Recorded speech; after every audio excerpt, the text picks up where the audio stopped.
নমস্কার বন্ধুরা, medicine in চ্যানেলে জানাই আপনাদেরকে স্বাগতম। বন্ধুরা, আজ এলেক্স কফ লজেন্স এর কাজ এবং পার্শ্ব প্রতিক্রিয়া নিয়ে বিস্তারিত আলোচনা করব। তাই ভিডিওটি শেষ অবধি অবশ্যই দেখবেন এবং চ্যানেলের নতুন হয়ে থাকলে চ্যানেলটিকে সাবস্ক্রাইব করে নেবেন, যাতে ওষুধ সম্পর্কে সঠিক তথ্য সবার আগে আপনারা পেয়ে যান। এলেক্স কফ লজেন্স এটি তৈরি করেছে গ্লেনমার্ক ফার্মাসিউটিক্যালস লিমিটেড। এটি যে উপাদান দিয়ে তৈরি করা হয়েছে তা হলো ডেক্সট্রোমেথরফান হাইড্রোব্রোমাইড 5 মিলিগ্রাম।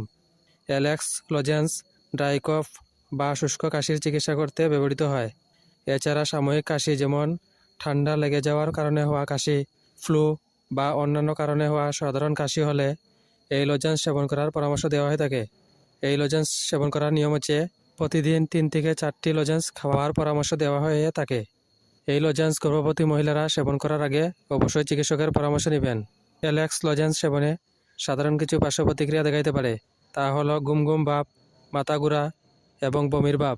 যদি এরকম সমস্যা দেখা দেয় তাহলে অবশ্যই চিকিৎসকের পরামর্শ নেবেন। বন্ধুরা, ভিডিও ভালো লেগে থাকলে লাইক, কমেন্ট, শেয়ার অবশ্যই করবেন। ধন্যবাদ।